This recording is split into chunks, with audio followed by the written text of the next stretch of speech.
আপনারা কেমন আছেন সবাই? আমার ফার্স্ট ভিডিওতে আপনাদের সবাইকে স্বাগত।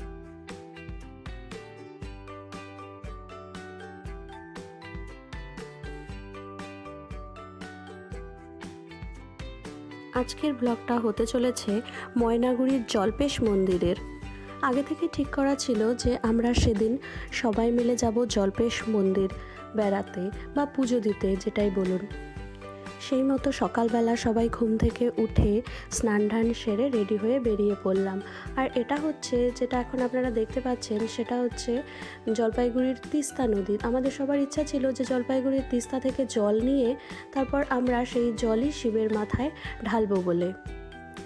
দিনটা ছিল মেঘলা আর বৃষ্টিও পড়ছিল ঝিরিঝিরি। আর জলপাইগুড়ির তিস্তা নদীর জলটা দেখতে পাচ্ছেন কেমন ঘোলা হয়ে আছে। আর এখানকার প্রকৃতি কিন্তু খুব সুন্দর, ঠান্ডা মনোরম পরিবেশ ছিল।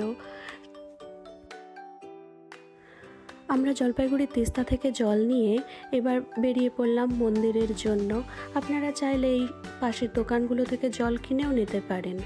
তো এখানে দেখুন, এবার আমরা পৌঁছে গেছি জলপাইগুড়ির মন্দিরে, ময়নাগুড়ির মন্দিরে।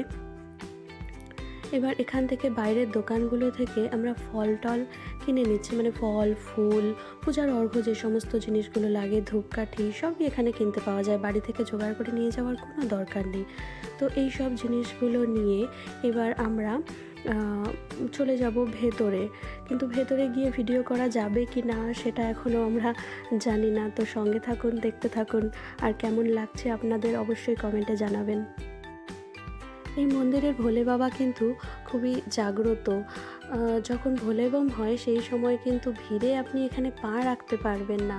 কিন্তু এই সময়টা বাদ দিয়ে আমরা গিয়েছিলাম, তাই সেরকম এখানে ভিড় ছিল না, বাইরে ছিল না, ভেতরে সবাই পুজো হচ্ছিল, সবাই পুজোতে ব্যস্ত ছিল, সেই জন্য বাইরে সেরকম একটা ভিড় তখনও ছিল না। তো এখন আমরা ভেতরে যাচ্ছি।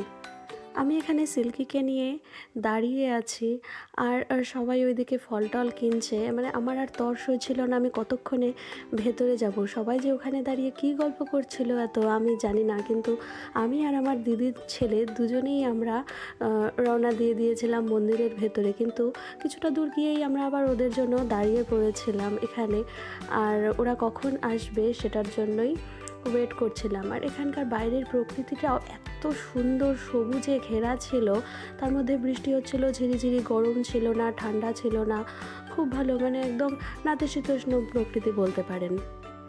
এই মন্দিরের এই যে গর্ভগৃহের বাইরের দিকে যে গাছপালাগুলো এত সুন্দরভাবে লাগানো, কত রকমের ফুলের গাছ, ফলের গাছ।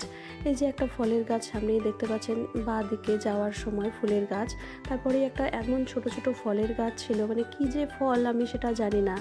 এখানে নাগলিঙ্গম ফুলের গাছও আমি দেখেছি। মানে আমরা ওই সব দেখতে দেখতেই যাচ্ছিলাম। আপনারাও যখন যাবেন গিয়ে দেখতে পাবেন, এত সুন্দর পরিবেশ, আপনাদের ভালো না লেগে পারবে না। এবার দেখতে দেখতেই আমরা একদম মন্দিরের সামনে চলে এসেছি। দেখতে পাচ্ছেন আপনারা মন্দিরের চূড়া। তো নিচেই মন্দিরের মধ্যে লেখা সত্যম শিবম সুন্দরম। অবশ্যই সত্যি শিব খুবই সুন্দর। তো এটার ইনার মিনিংয়ের দিকে আমি এখন আর যাচ্ছি না, আমরা আপাতত মন্দির দেখতেই ব্যস্ত আছি। এক্ষুনি আর কয়েক সেকেন্ডের মধ্যেই আমরা প্রবেশ করব মন্দিরের মধ্যে। কিন্তু মন্দিরে পুজো দিয়েই বেরিয়ে যেতে হলো আমাদের, কারণ পুজো দেওয়ার সময় ভিডিও করার মতো পরিস্থিতি তখন ছিল না, সবাই পুজো দেওয়াতে ব্যস্ত ছিল। তো বেরোনোর সময় যতটুকু পেরেছি আপনাদের দেখানোর জন্য করেছি ভিডিও। তো এবারই আমরা বাইরে বেরিয়ে চলে আসলাম। আজকের ব্লগটা এই পর্যন্তই, আবার দেখা হচ্ছে নেক্সট ব্লগে। ততক্ষণ ভালো থাকবেন সবাই।